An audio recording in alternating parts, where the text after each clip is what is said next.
3, 2.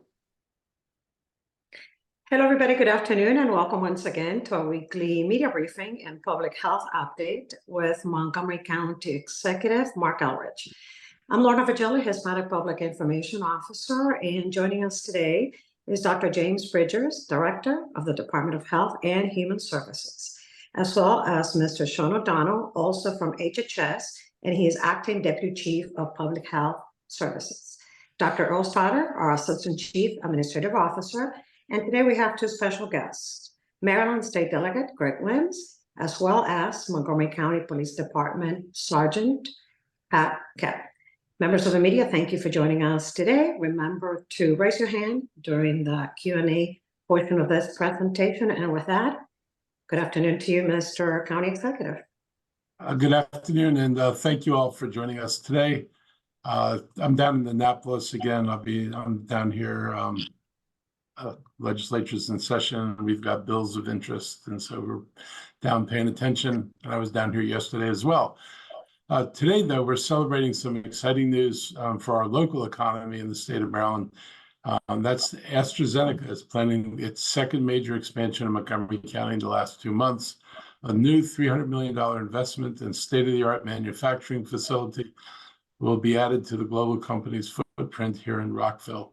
News was announced by the Maryland Department of Commerce because it will use a $500,000 conditional loan, and that's available through the Advantage Maryland program to help finance the project. Montgomery County is also contributing a $100,000 conditional grant. In addition, AstraZeneca will be eligible for other incentives based on the 150 jobs that will be created by this project. The new facility is going to focus on the manufacturing of the next generation of CAR-T cell therapies. The work completed here will allow cancer clinical trials to be conducted around the world. Manufacturing is an area that many people do not associate with Montgomery County, but we're aggressively pursuing more manufacturing opportunities and hope for more successes like this. This is one of the things we're talking with the administration about, because recently, as a result, frankly, of a couple of the trips we took overseas, we've had conversations with people interested in bringing some manufacturing facilities to the county.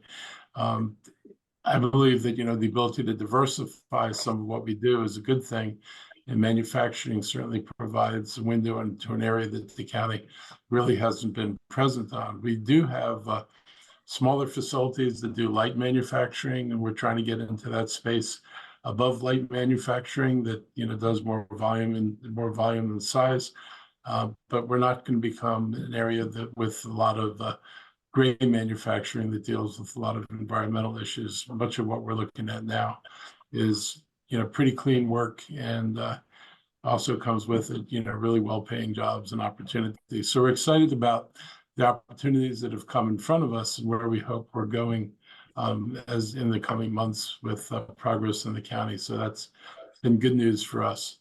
The Progress Labs Industrial Park in Gaithersburg is where AstraZeneca is one of their expansion locations. They leased another 200,000 square feet over there. And the company currently employs about 4,500 people in Montgomery County. AstraZeneca can conduct its leading-edge cancer therapy any place on the planet, and I believe the company and other life sciences companies realize that the talent and opportunities that the area holds is great for their expansion hopes, and Montgomery County is now the nation's #3 life sciences hub. So a lot of things are coming together for us, and we're continuing to push on that. Supporting this expansion shows our commitment to helping innovative companies with their life-saving work, and I'm glad that state leaders recognize what an opportunity this is as well, and I look forward to seeing the wonderful things that come out of this news chapter for AstraZeneca. One of the things we've been working on here in Annapolis has been dangerous driving bills that are being introduced. Efforts to make Montgomery County roads safer could have an impact on aggressive driving and how it's prosecuted across the state of Maryland by the end of the year. We're now able to share details of 4 bills that will show how we're proposing to change how the system handles reckless and negligent driving. and aggressive driving across Maryland. The goal is to narrow in on people who consistently show no regard for others while they're on the road. The idea for this bill came about as a result of Montgomery County Police Department Sergeant Patrick Kepp's incident where he lost parts of both his legs on I-270 while he was out of the car and trying to stop a speeding driver. Sergeant Kepp and the MCPD police officers on patrol that night knew that driver had a history of speeding and taunting police into chasing him. Basically, he could approach a police car, take off, and know that we don't engage in high-speed chases, and just do this at will. And eventually, maybe he got a ticket, but it was, it had no impact on his behavior. Police say that the driver targeted the officer and intentionally hit him. In this case, attempted murder charges have been filed, but that's certainly not the norm with many other dangerous driving incidents on our roads right now. And to think this happened to somebody here, one of our police officers, even though we knew the driver had a history of reckless driving, it's a real tragedy, but it also shows just the inadequacy of what the system does to people who are insistent on driving as recklessly as possible and making a point of it. It's imperative to protect our police officers and our community from similar actions. That means getting a lot tougher on drivers who've shown no indication they're going to change their behavior on their own. So Senate Bills 939 and 940, along with House Bills 1111 and 1160, would establish new benchmarks for reckless driving, including anyone caught going more than 90 miles an hour. The bill would also clarify what constitutes aggressive driving. That includes ignoring lights and sirens from law enforcement, breaking the rules of the road while passing other cars on the right or left, and performing car tricks like drifting, peeling out, doing donuts in the middle of a road. Another goal of these proposed laws is to force offenders into a court date. Right now, it's way too easy for a driver just to pay a fine and then get back in the car and go back on the road and do what they were doing before. My team's been working with Senator Nancy King and Delegate Greg Wims to get these changes to the state's criminal law and transportation articles introduced in Annapolis. I want to thank them for their collaboration and their work on behalf of everyone on the road. And I'd like to welcome Delegate Greg Wims so he can talk a little bit more about the introduction of the House bills and how it can impact community safety. So take a moment and turn this over to Greg. Thank you, Mr. County Executive. And this is indeed a bill that I feel so strongly about, and I think the residents of Maryland will. And as you just said, there are two bills in the House and two bills in the Senate. But first, before I do that, and we will hear from Sergeant Kepp after I speak, I want to just give you a little background on our hero, as I call him. He is a Maryland resident, graduated with a business degree from Towson University, has been with the Montgomery County Police Department for a decade. He's currently working with the Alcohol Initiative Unit within the department, which is comprised of 1 corporal and 5 officers. Now, he's in rehab now, and he'll talk a little bit more about that.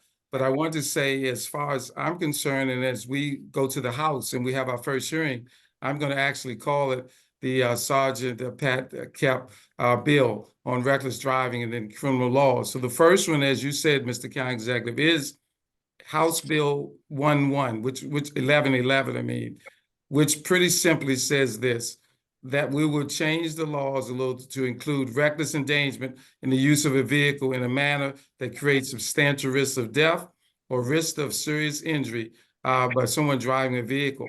The second bill, which is House Bill 1160, the bill would create stronger penalties on drivers for allowing the unauthorized use of a vehicle, as well as the stronger penalties for reckless endangerment and aggressive driving. This is something, as I talk to my colleagues on the House, that they see, House side see that is important, because in the past, the way the law is written, there could be reckless driving, but the penalties, quite frankly, were very soft. So we hope that with these stronger penalties, this will make a big difference and maybe be a deterrent so that a hero like Sergeant Kepp would not be injured. And with that, I would like for us to hear now from Sergeant Kepp. So Sergeant, you have the floor.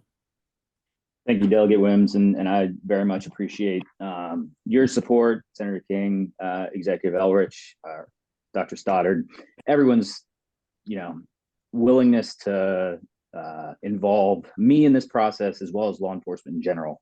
It means a lot to have everyone want to involve law enforcement and myself in these efforts to strengthen our laws, make our roadways safer. Obviously, my situation was much different than most, unfortunately. I've said from the beginning that good will come from all this, and this will be some of the good that comes from it to make our roadways safer, to make my job hopefully a little bit easier in with my team in the alcohol enforcement unit or alcohol initiatives unit and alcohol enforcement section officers that are out there trying to do this job to make our roadways safer and, give a little more teeth to some of our laws, because as both of you mentioned already, it's somewhat frustrating when someone can just continue, someone like, and I won't speak too much specifically to my case just because it's open and pending and everything like that, but it gets frustrating on all officers, and I'm sure the courts and on both the judiciary and the state's attorney side, when we do have these repeat offenders, whether it's repeat drunk drivers, whether it's repeat speeders and reckless and aggressive drivers that continue to do their actions and have little recourse for them. So I'm very, very thankful that everyone has taken the initiative on this. I'm sorry it took what it took to have to have this happen, but again, good will come from it, and I'm very thankful for it. As Delegate Wims mentioned, I'll give a little update for those here and in the media, and I know I spoke with Executive Elrich yesterday at Annapolis. I was fortunate enough to be invited to the State of the State address, so I was down there and spoke to the governor a little bit. But I'm here at Walter Reed right now doing rehab. My rehab pretty much goes from 9:45 until 2:15 every day. Some days like today, it's going to be a little bit longer in the afternoons, but I have prosthetics. I'm up and walking around with a walker, difficult, just relearning how to walk again, but it's going to be a long process. I'm far away from being back at work or being back officiating football or doing things like that, but I'm here at Walter Reed and getting what I truly believe is the best treatment possible in the world for prosthetics, and recovering well. So I'm very in a good way, anxious and ready to get down to Annapolis and start, pushing for these bills and testifying and making sure that we can get our roadways safer and continuing this, the work with everybody, the collaborative effort that we all have. I think yesterday it was mentioned very much in, early on in the governor's speech about partnership was one of his words. And I think that that's a huge thing about this, is the partnership that we have between the legislators, myself, Dr. Stoddard on the executive side, and County Executive Elrich on that side, having the support of the county legislators, and also the support of the executives within the Montgomery County Police Department. It's a great partnership that we have, and I'm very thankful and fortunate that we've been able to do that and get this going as it has. So thank you. Thank you very much, Sergeant Kepp, and also Delegate Wims. Members of the media, we're going to open it up right now for questions and answers regarding about the bills, about safer roads. Raise your hands and we'll call on you if you have any questions for the sergeant, the delegate, or the county executive on this topic. Other topics towards the end of this presentation.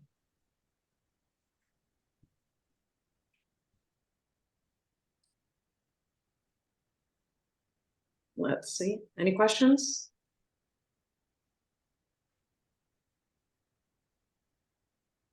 One more second. Any questions? Raise your hands. Oh, there it is. Lydia Hurley. Good afternoon, Lydia. How are you? Capital News Service. Go ahead. Ask your question. Thank you. Thanks so much for having me. My question's for Sergeant Kepp. I was just wondering, in between the time of your incident and now, how has it been getting into advocacy so close after your rehab has started, and kind of what was that process like, choosing to get involved on the legislative level before you can get back to work?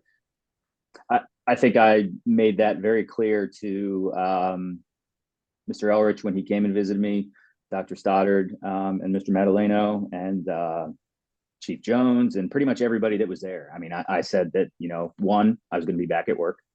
2, I'd be back officiating college football, and 3, that good would come from it. And I made it very clear very early on when I can't remember who it was, but came up to me and brought up the conversation about new laws being created, and right away that's immediately something I wanted to do. It has no, I guess the easy way to say it is my status here being in rehab really has no bearing on wanting to make our roadways safer. It's been a passion of mine. I've been a traffic officer in a sense, someone who's a road dog, someone out there, enforcing the traffic laws, making arrests, especially impaired driving enforcement. That's been my career. And I've always wanted to, especially thinking back to Noah's Law after Officer Liotta passed, I wanted to be involved in those efforts. And now having the chance to be involved in them, my rehab has, no real impact on that.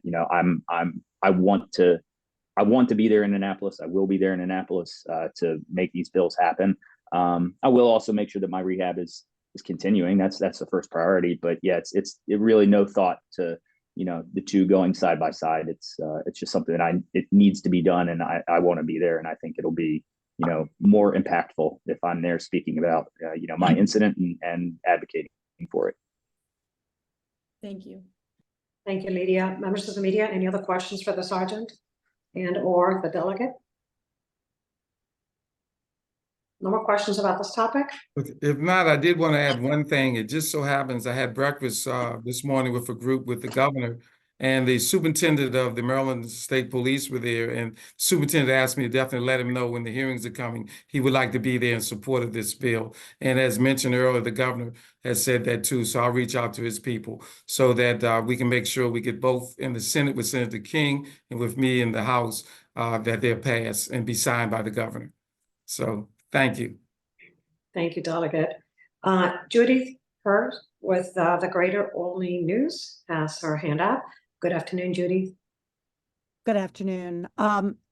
Sergeant, I was wondering, in light of the Noah Liotta incident of 2015, what is morale like on the police department?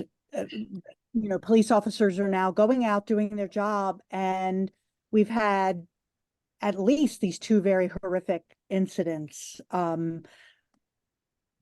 What is it like? I mean, is it the, oh no, not again sort of thoughts within the department? I think that's going to be difficult for me to speak to. I've obviously been, out of the department for, since October 18th. I haven't been at work. I obviously still, communicate with a huge group of people that are within the department, because that's been my support network. I think everybody is, very supportive and frustrated and upset that this happened again. Fortunately, it was my outcome versus, what very well could have been another situation like Noah Liotta. But I think there is overall frustration amongst everybody about the enforcement or the total process of what starts with traffic enforcement and ends with court. And again, nobody is looking for everybody to be thrown in jail or everybody to have huge fines or everybody to lose their license. That's not the goal of all of this. But when we look at the repeat offenders, the terrible, drivers that are out there, I think there is frustration that there's not more that's being done to, have some sort of penalties and sanctions to those people. And I see that within myself and within my unit, which is really all that I can truly speak to. I can't speak necessarily to the entire department, but I do think there is some frustration out there that, things aren't happening. But, on the side of the things happened again, yeah, I think it's, kind of the oh no, but there's been a huge rally behind me for sure. And the support has been immense. And it's just been absolutely incredible. The law enforcement network here in Montgomery County, in the state of Maryland, like Delegate Wims, I spoke to Colonel Butler yesterday. It's huge in Maryland, and then all across the country has supported me. So the support is there, the morale is there and positive for me, and to make sure that something like this doesn't happen again. Thank you. Thank you, Judy. Members of the media, any other questions regarding this topic? No more questions? Well, Delegate Wims, thanks for joining us. Sergeant, thanks for joining us as well. You can remain on the call or you can drop off if you have to go. Mr. County Executive. So first of all, I want to just thank Sergeant Kepp for being here. It was good seeing him in Annapolis yesterday, and I appreciate his absolute determination to get back to work as soon as possible. It is great to see, and I know you're going to be back there sooner than later, and that's encouraging. And I just want you to know that I think a lot of us share the frustration with how long it takes to get any kind of serious sanctions for people doing really dangerous things. You know, we're not talking about, small things here. We're talking about, incredible speeding, putting people at risk on a regular basis. Even the people who think like doing double of a crowd is a perfectly reasonable thing to do. All it takes is like a moment's loss of control over that vehicle. And instead of being entertaining, it would take little to transform it into a deadly incident. And I feel like we're just waiting for the first one to happen so people can say, we told you it was deadly, now maybe you do something. And that's a ridiculous way to go about enforcing things that I think we know are dangerous. So I was happy that, we started pushing this legislation right away. I want to thank Greg and Nancy for being sponsors for us on this. It's very fitting. And I just want you to know that we're going to continue on this and other things to try to make sure that people just simply can't repeat, because it just doesn't make any sense to allow that. And look forward to seeing you in the office or in your car out on the street. Thank you. Thank you, Sergeant. Speaking of public safety and MCPD, we're going to talk a little bit about guns and hiring.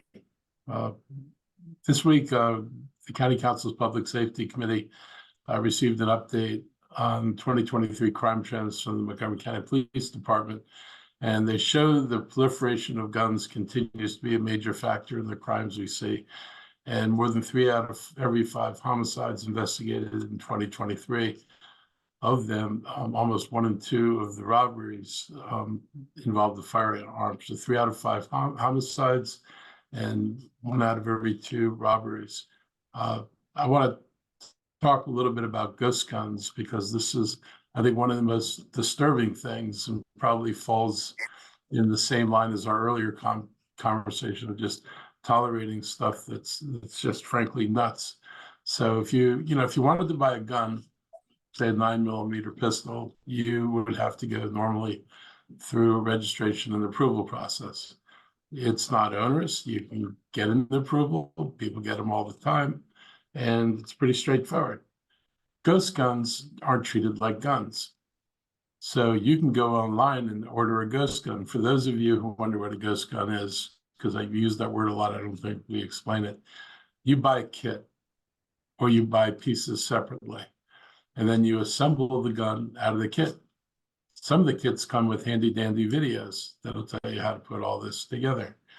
You don't have to register that gun.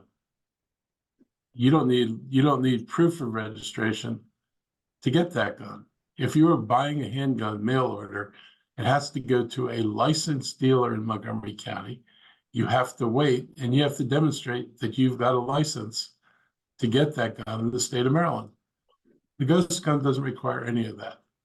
And so you can get a friend to order it for you. You can order it yourself. Enforcement and, looking at what a person's age and other things is very difficult to prove. There are plenty of ways to get a fake ID and, not be 16 or not be 14 or get a friend who's older to get the gun. But the biggest problem is they go onto the streets, they're not registered, and people know those guns aren't registered. You could use it, you could toss it. And if it gets tossed and you don't have any prints on it, nobody knows who that gun was sold to. And so it's a problem, and they're proliferating. And as much as people like to say there are lots of guns on the street, you can buy them out of a trunk of somebody's car. That's all true, and that's a big enough problem. Adding this to the mix has just made the problem worse. And we need to eliminate the ability of people to buy ghost guns in the state, period. And I hope that we see how far the state can take this, or we can get national legislation, as hard as that is, out of certain members of Congress. At some point, people have got to say, okay, it's legal, you can have it, you can register it. Why would you let people get it without getting the gun registered? It just makes no sense unless you're a person who has no business getting a gun. That's the only excuse for trying to get around what I think are safe and sane protections for people. So as much as we all talk about how many guns are on the street, it's our own laws and the laxness of the laws that's contributing to how many guns are on the street. And hopefully we can get some help in dealing with this. If we could deal with it at a local level, we would have done it a long time ago. We don't have the ability to do that, but the people who do have the ability to do it need to do it. The biggest spike in crime in the county between 22 and 23 came from auto thefts. And crime analysts attributed that to a flaw in the ignition systems of some Hyundai and Kia cars that made them very popular targets for auto thefts. The flaw in the ignition system has been exposed on social media. And so anybody can go on social media, figure out how to start one of these two cars. You don't need a key, you don't need complicated tools. It's pretty easy, and it's led to a rash of thefts, and more than half of the vehicles that were most recently reported stolen were either Kias or Hyundais in this category. So it's a problem. If you are an owner of one of those cars, you should probably check with your dealers about updates to protect your car. And I know there's people are trying to figure out workarounds to stop that, but they've been a big factor in more people stealing cars and more people stealing Hyundais and Kias. I mean, the easier it is to take a car, the more likely you are to have a theft. If you have to do complicated things that you're not sure of, that in the process itself is a deterrent. But when this is as simple as just plugging something in, not much of a deterrent. We've launched new initiatives in the county to help enhance our police response to crime in general. Most recently, we introduced a pilot program. It's called the Drone as First Responder, and we introduced it in Silver Spring and Wheaton. More locations will be added in coming months. I think people feel it's already working. The drone is used when a crime is reported because it can arrive on the scene faster. So if you think about the night I went out and I went on a ride along in Silver Spring, and I was in one of 9 cars that went out that night. That wasn't downtown Silver Spring. It was Greater Silver Spring, and I think many of you know what Greater Silver Spring means. It's really big, and you had 9 cars out. And if there's a call for a crime, cars aren't always like a block away and you get there quickly. So in downtown Silver Spring, we've got a drone on top of the building, same in Wheaton. And if they get a call, they can dispatch a drone to the scene. If they've got a description of a suspect, the drone gets there faster, it can identify the suspect, it can follow the suspect. We had an incident where the drone followed the suspect to a bus, or reported the bus that the person got on, and the police were there waiting for the person.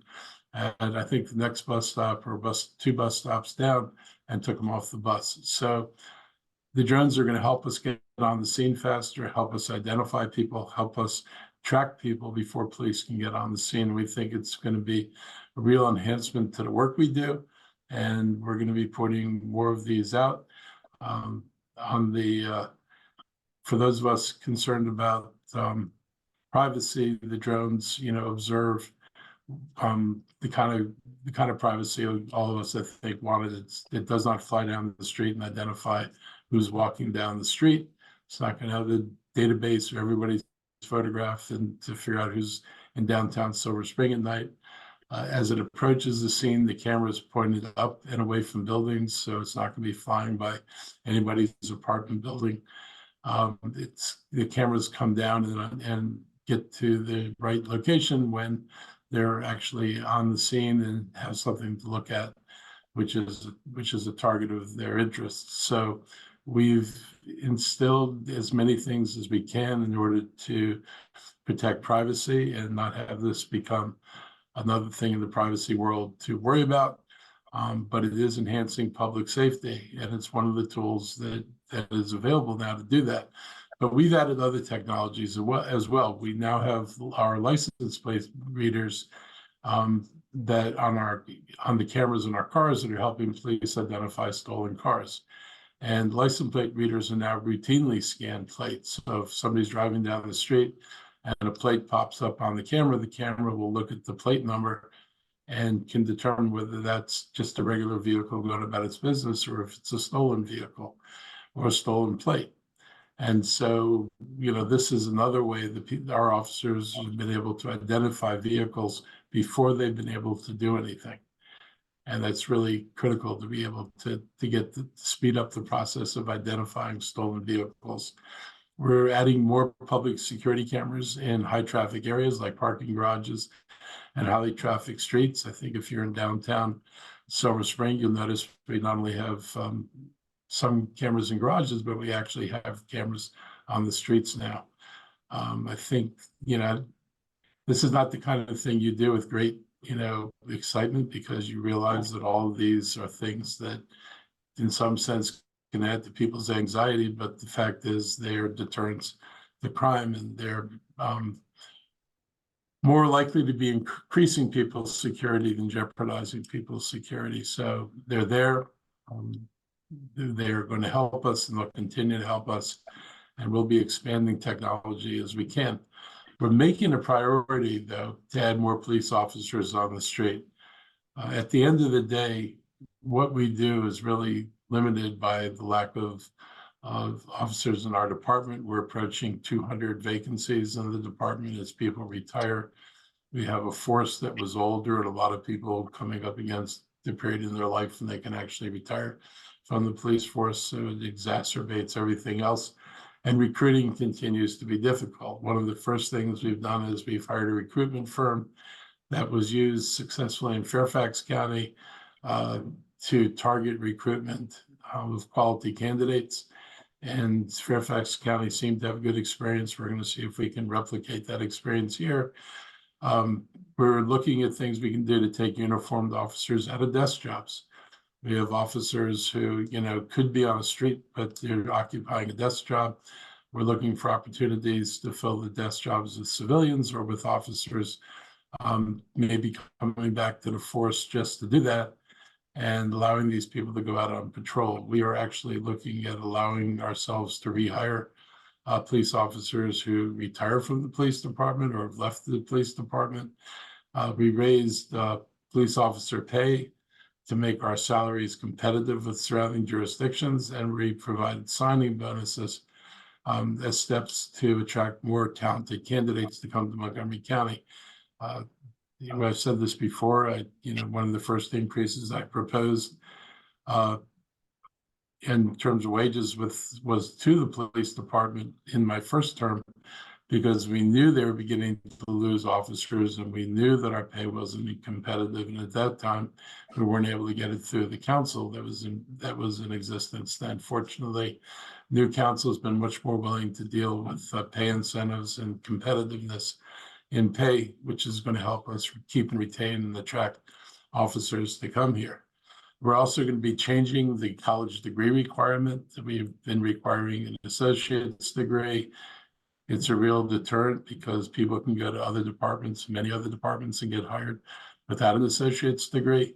So we're talking about making college requirements, education requirements built into our training, built into the first few years that a person joins the police force.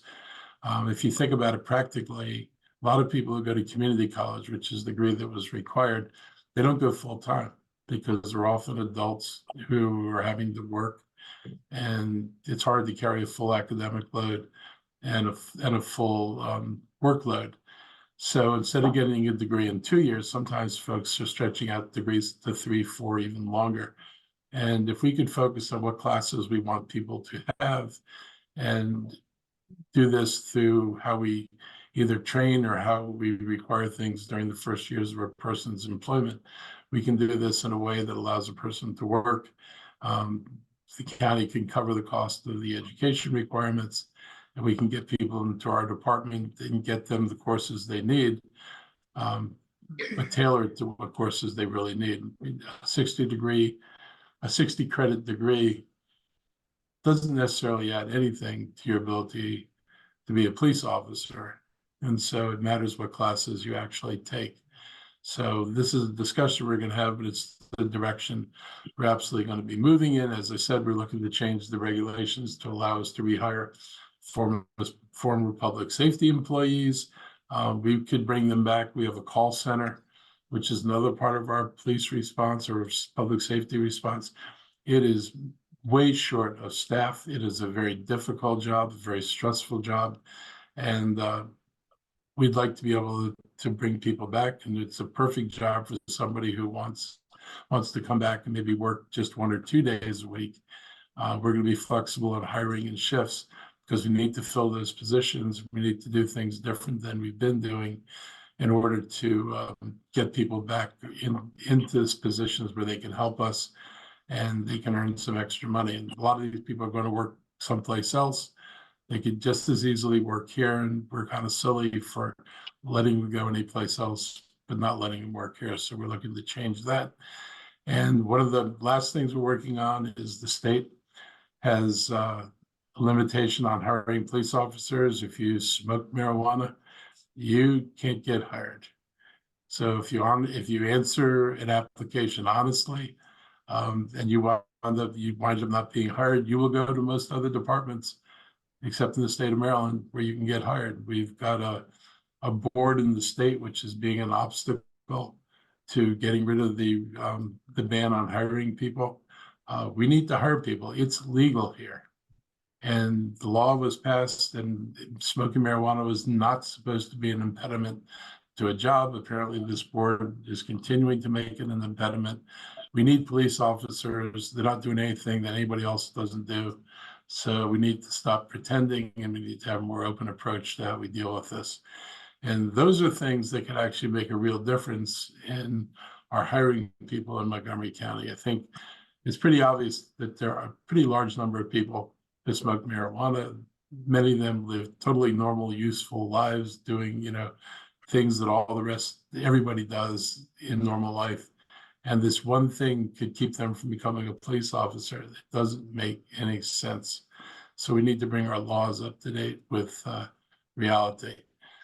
We want to send a really clear signal that we have been changing our department. We have a changing department, and that we want to encourage people to build their public safety careers here in Montgomery County. We're focused on community policing, but adding more officers is critical to fulfilling that goal and reducing crime. The shortage of officers is the biggest challenge we face. I went on a ride along, like I said, a couple months ago, and it was apparent from what I saw that the officers basically seemed to just go from one call to another. Instead of patrolling and going up and down streets and just looking in on the community, they basically go to answer one call, they finish with a call, then they go to another call. It takes away from having a proactive presence, and you can't do that when you don't have enough officers to adequately cover the beats we have. So we're really committed to adding officers in so that we can actually cover the beats and get the kind of coverage and protection that people want. So we're working on a lot of different things to make sure that people get the policing they want. We think that all these things together can kind of restore a better balance here in the county. So I'm looking forward to working with the department, with the union, and with the public on making sure we put the pieces in place that we need to put in place. I'm going to end now just on the COVID front. It's been relatively good news. New data shows a decrease across the board in new cases and hospitalizations due to the virus. And when you compare state hospitalizations over the last several weeks, we're now back to pre-holiday levels. So that wave that occurred when people were out visiting relatives, we seem to have gone through that. So we're making progress. There's also positive information to share about the vaccine. There was a new study that was shared by the Centers for Disease Control that showed that the latest vaccine, which is the only one available now, helped to increase protection against the disease by more than 50%. It was found to be effective against the now dominant strain, which is called JN1. And the study was not able to determine how long that protection helps someone before the vaccine begins to wane. The study is another good reason to seek out every vaccination that you're eligible for, because if it's not too late in the flu season to protect yourself and your family from all the respiratory illnesses. I will say that, anecdotally, my experience and the experience of most people I've known who've gotten second cases of COVID, but been previously vaccinated or most recently boosted. Everybody I know has had a case that's pretty mild. And particularly, I can compare my first experience to my second experience. I'll take my second experience any day. I wasn't thrilled, but it was not nearly as unpleasant and difficult as my first round with it. And I think that's generally been people's experiences that I've talked to. So I'm going to turn this over to the health team now, and then we'll hear from the media. Thank you, Mr. County Executive. And I just want to share, I had a similar experience, a very mild second COVID infection. And I know that this is something that we now live with. It will come in waves each year. But the important thing in living with this is to get boosted annually as you're recommended to, again, to reduce the burden, both the impact to yourself and the burden on our healthcare system. I just want to share for 1 second, just a little bit of data to go into some additional detail here. And there we go. And so you can see, this is a chart we've shared in the past, that the upper graph is showing our outpatient visits to hospitals and some of our urgent care with diagnoses of any type of respiratory illness. And you can see those numbers are coming down. And the lower graph are showing our outpatient COVID visits to outpatient centers at different age groups. And you can see these are all coming down again after our high point in the season. If these continue, we anticipate in the next week or so, the state may lift its guidance for universal masking at healthcare facilities. But we want to, again, remind people, COVID's still spreading out there. If you are at increased risk for complications from COVID, please feel free to wear a mask when you go to a healthcare facility where there's lots of other sick people. And if you go to other crowded places, again, that can be a helpful protection. As far as inpatients go, you can see here, these are our county numbers. They've come down from the previous week by quite a bit. We still have 41 patients in our hospitals with a COVID diagnosis, but these numbers have been coming down, and we hope they'll continue to come down. And this is our influenza numbers, which, again, we're still in the flu season. You can see they're still elevated, but they have come down from the end of the year numbers, which were quite high. They've continued to come down. So that was some of the data I just wanted to share with you all, so you could see where we were going. Happy to turn it over to questions, unless Dr. Bridgers or Dr. Stoddard have any additional comments. Thank you, Mr. O'Donnell. None from me this week. Yeah, no additional comments there. All right, so we can open it up for public health questions and any other topics. Members of the media, raise your hands and we'll call on you if you have any questions this afternoon for our officials. Darcy Spencer, good afternoon, NBC4, go ahead. Yes, good afternoon. This is for all questions. Yes, correct. Yeah. Go ahead. Oh, okay. Yeah, so I'm covering the hearing this afternoon regarding the Montgomery County Council hearing, where they're bringing in the Inspector General regarding her report on the Beidelman related investigation, as well as the president of the Board of Education. And I know Mr. Elrich had spoken to our Paul Wagner on Friday when everything kind of broke about the school superintendent stepping down.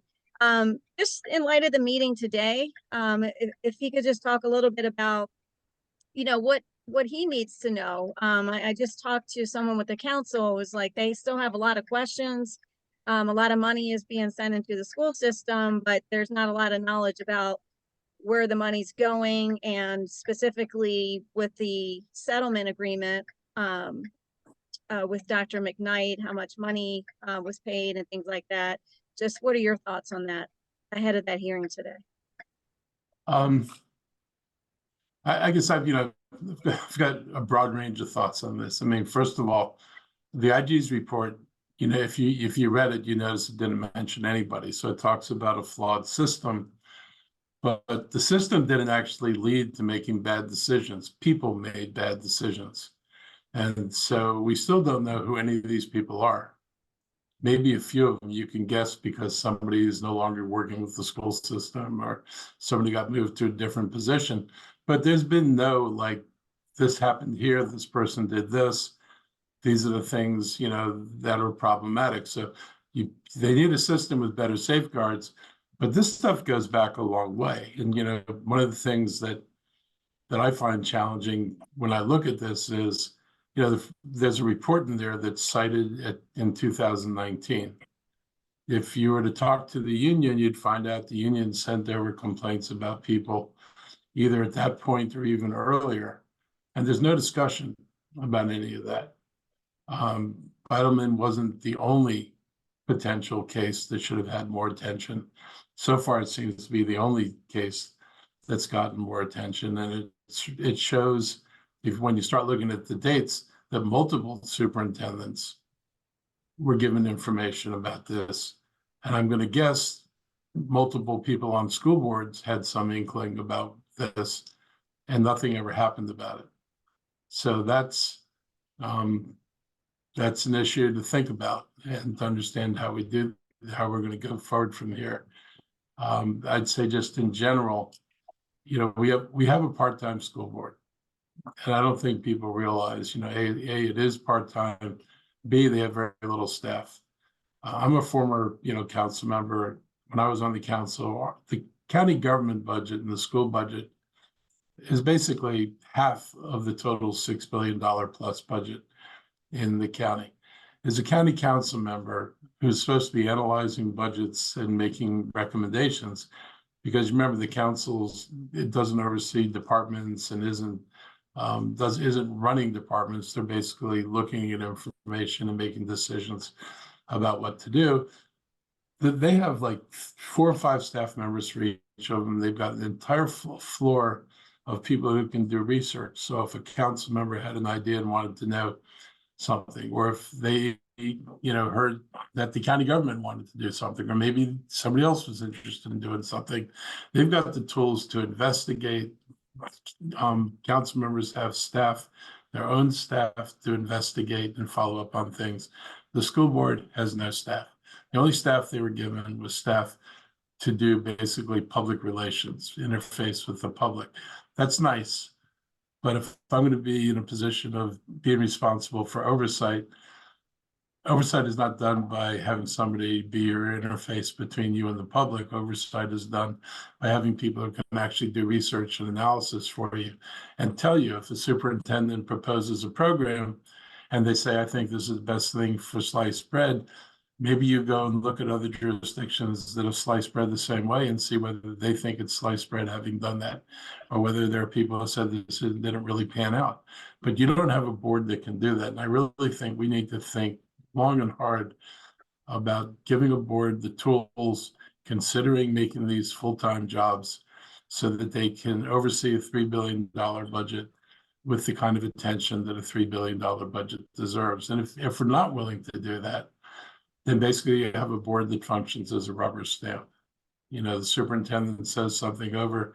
If you can't investigate, if you can't research, you're left in the position of either denying based on instinct or going along with it because this is what you know. And I just feel like the system deserves something better.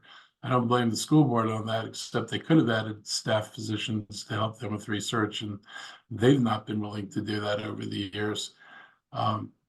This is something I think they ought to take a bite at and try to solve. I wouldn't replicate the council, but I'd certainly start by giving them some staff to work with. So I think you're going to find a lot of questions. That's my general comment last time was there are a lot of questions to which no answers have been provided. We'll see if any answers get provided today. I hope so. Thank you, Darcy. I see Lily Zhang from Fox 5 DC has her hand up. Go ahead, Lily. Hi, thank you for entertaining questions about this. For the county executive, as you know, there has been an interim superintendent that's been named this week. In light of what's happening with this report and so much attention on it, do you have any advice for this interim superintendent as there are calls for more transparency when it comes to the school board and school handlings? Well, if the superintendent has the authority to do that, she just ought to require that all the public information be released. You know, redact whatever the names of the innocent so they don't get caught up in this. But if the reports point to things, people need to know what the reports point to. If there are more specific flaws in the processes, we ought to know about the more specific flaws. And if it's deeper and goes back years, we ought to be honest about where it goes back, because I think there's a lot of unease in parts of the community that all this is being visited on this superintendent, when everybody knows, and you can just look at the dates and tell that other superintendents knew what was going on and didn't do anything about it. So this is a long-standing issue, and I think transparency might help not only to better understand it, but to acknowledge that it's a long-standing problem, not just the creature of, you know, the person who was there in this moment. Thank you. Thank you, Lily. Members of the media, any more questions for the county officials this afternoon? Any more questions? Going once, going twice. I guess we're done for today. Thank you, everybody, for joining us. Stay safe. Thank you all. We'll see you next week. Thank you. Bye.